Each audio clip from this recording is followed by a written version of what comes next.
Les conditions de travail des hommes de plume préoccupent le ministre des Communications, de l'économie numérique et de la digitalisation, Dr Boucar Michel.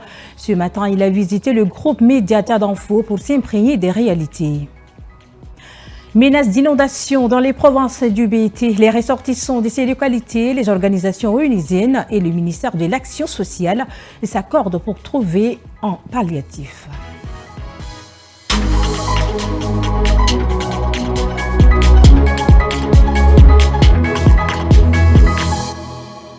Bon après-midi à tous. Ouvrons cette édition par cette information. En bref, le TIADA officiellement inauguré ce 14 août son consulat général dans la ville de Dakhla, au Sahara marocain. La cérémonie s'est déroulée en présence du ministre des Affaires étrangères, Abdrahmane Koulamala, et son homologue marocain, Nasser Bourita.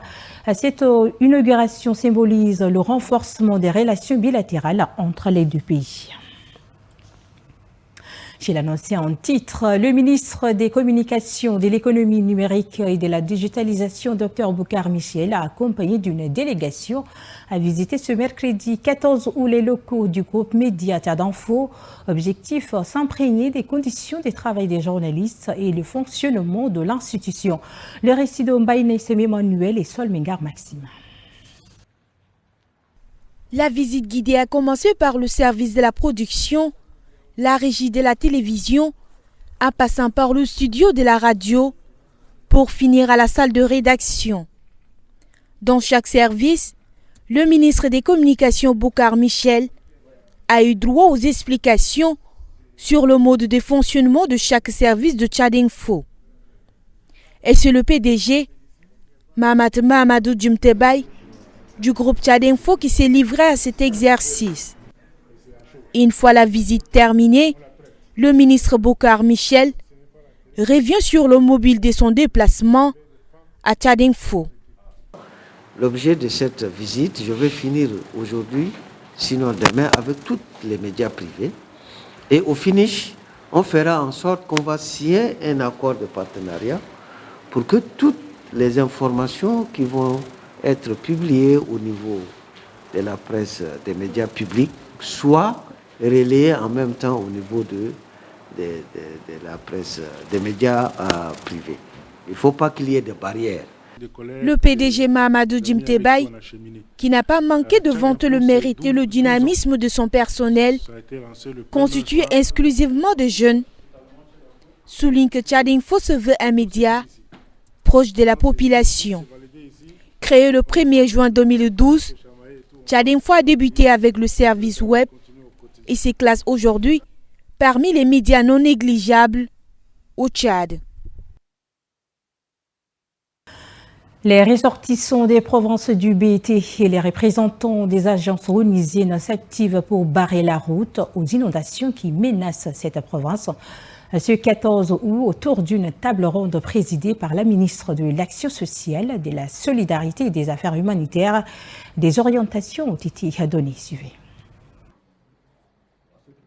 Les conseillers nationaux, tous ressortissants du BET, ont procédé à un état de lieu de la situation qui prévaut dans cette zone vaste du pays. Les quelques pluies déjà enregistrées dans les différentes provinces du BET ont causé d'énormes dégâts tant humains que matériels. Pour ces conseillers, cette pluviométrie inattendue dans cette zone est venue trouver une population complètement impréparée, ce qui a accentué les dégâts. Face à cette catastrophe, la ministre de l'Action sociale, de la solidarité nationale et des affaires humanitaires a demandé aux délégués des agences onusiennes de penser à des solutions urgentes et concrètes pour secourir cette population qui subit déjà les conséquences du changement climatique.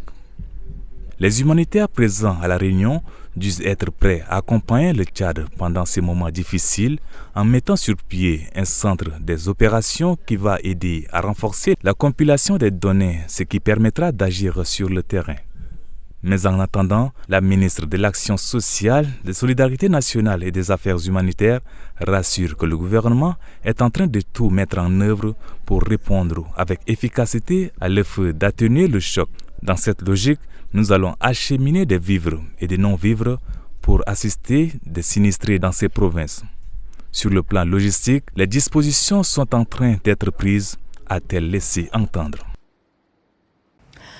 Le ministre de l'Eau et de l'Énergie a réceptionné officiellement ce mardi 13 août la mini-centrale solaire de Mandelia dans le Chari-Baguirmi, un projet réalisé par le Programme des Nations Unies pour le développement et qui marque une étape cruciale dans la transformation de la vie et des habitants de cette localité.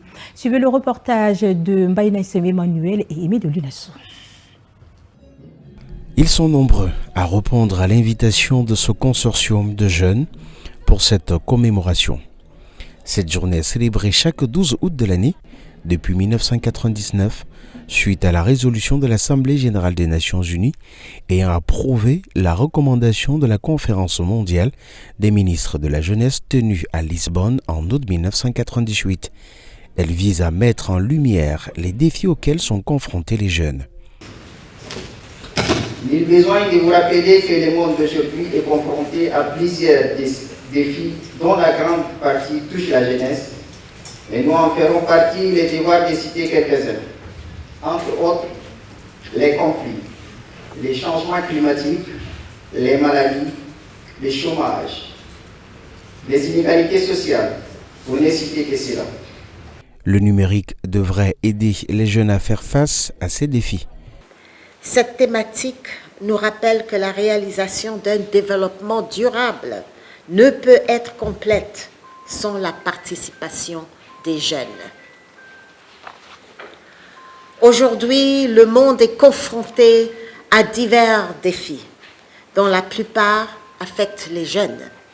Au programme de cette célébration, des tables rondes pour permettre aux jeunes de discuter des mots qui entravent leur épanouissement, mais aussi plaider pour des politiques plus avantageuses en leur faveur.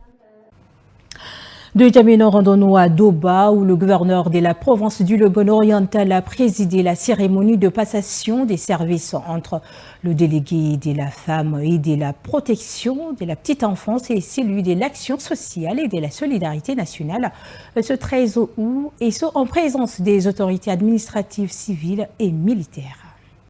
C'est lui, Tahir Mouli Seyid, le nouveau patron de la délégation provinciale de l'action sociale, de la solidarité nationale et des affaires humanitaires du Logone oriental.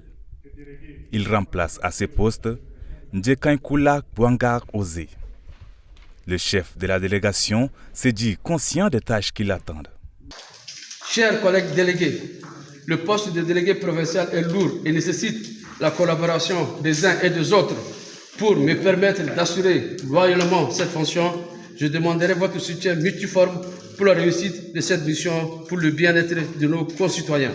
Le gouverneur de la province du Logone oriental, Toké Dadji, rappelle à la nouvelle équipe ses prérogatives. Le délégué provincial est placé sous l'autorité directe du secrétaire général du ministère.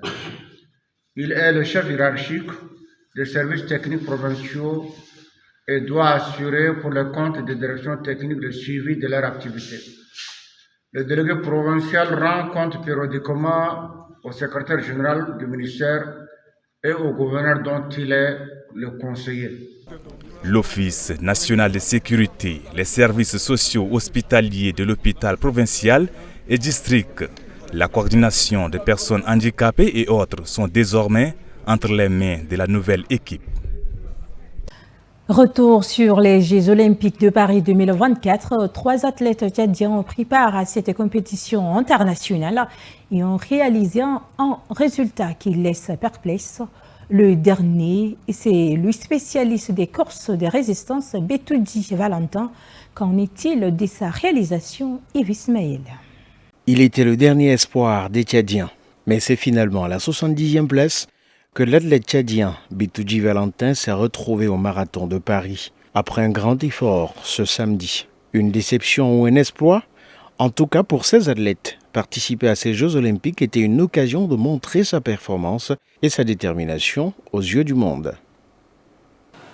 C'est tellement apprécié et je m'encourage aussi de continuer ainsi. Betoudji Valentin, et je suis tellement fier de lui, de ce qu'il a fait. C'est ça qui est important. Il est arrivé jusqu'à ce point d'arrivée, il a fait flotter notre drapeau. Nos représentants n'ont pas pu y remporter quelque chose. Nous apprécions vraiment cet élan et nous encourageons nos athlètes à le faire mieux dans les prochaines années à venir. Le résultat de Betudji Valentin ne décourage pas le président de la Fédération tchadienne d'athlétisme. Ce dernier a toujours confiance en l'athlète. Nous travaillons selon nos possibilités. Nos athlètes ne peuvent pas créer la surprise. Il n'y a pas de surprise en sport. Betudji est suffisamment motivé. C'est depuis 2009 qu'il s'est lancé dans la compétition. Et la fédération le suit depuis 2009 et il est arrivé à un certain niveau où il peut encore créer des surprises. Il a la capacité, il est très très motivé, il a la capacité de s'approcher et d'aller le plus loin possible. Le vin est donc servi, il faut le boire. Betudji Valentin et les 2 autres athlètes tchadiens ayant participé aux Jeux Olympiques de Paris 2024 doivent prendre leur défaite sportivement et se préparer pour les Jeux Olympiques de 2028. À présent, je vous invite à suivre l'actualité internationale. Celle de ce mercredi porte la voix d'Aimé de Linasso. Equinox Télévision, la chaîne de télévision privée qui émet depuis Douala, au Cameroun et dans le viseur du Conseil national de la communication. Déjà contrainte par cette instance de régulation des médias de suspendre il y a 2 semaines son programme de débat phare Droit de réponse, émission connue pour son ton libre et critique vis-à-vis du pouvoir. Le programme proposé, un remplacement, vient lui aussi d'être interdit. Equinox Télévision croyait avoir trouvé la parade parfaite. Son émission Droit de réponse, suspendue, la chaîne a programmé à la place et sur un format identique l'émission 237, Le Débat. Diffusée dimanche à la même heure que Droit de réponse, elle proposait comme le programme incriminé un débat sur l'actualité de la semaine. Dans le fond, plus ou moins le même contenu et des panélistes très critiques vis-à-vis des autorités. Une pirouette qui n'est pas au goût du Conseil national des communications, qu'il a fait savoir dans un communiqué où il qualifie la manœuvre de volonté manifeste de relativiser la portée des mesures prises à l'encontre de la chaîne par le régulateur. Par le même communiqué, le Conseil national de communication a instruit Equinox Télévision d'arrêter toute diffusion de l'émission Le 237, Le Débat. Et puis l'Agence de santé de l'Union africaine, Africa, CDC, a déclaré mardi 13 août une urgence de santé publique à l'échelle du continent face à la propagation du Mpox, longtemps dénommé variole du singe. Il s'agit de son plus haut niveau d'alerte.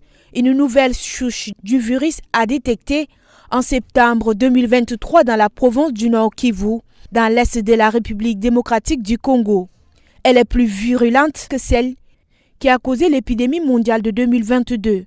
Le comité scientifique de l'Afrique, CDC, a relevé une augmentation rapide de nouveaux cas de Mpox en Afrique ces dernières semaines, justifiant le déclenchement du plus haut niveau d'alerte. Et puis des négociations sur un cessez-le-feu au Soudan s'ouvrent ce mercredi 14 août à Genève. Lundi, les États-Unis ont indiqué depuis la Suisse vouloir lancer les discussions, même en l'absence des représentants du gouvernement soudanais. Le gouvernement, allié de l'armée soudanaise, a émis de sérieuses réserves sur l'approche américaine concernant des pourparlers.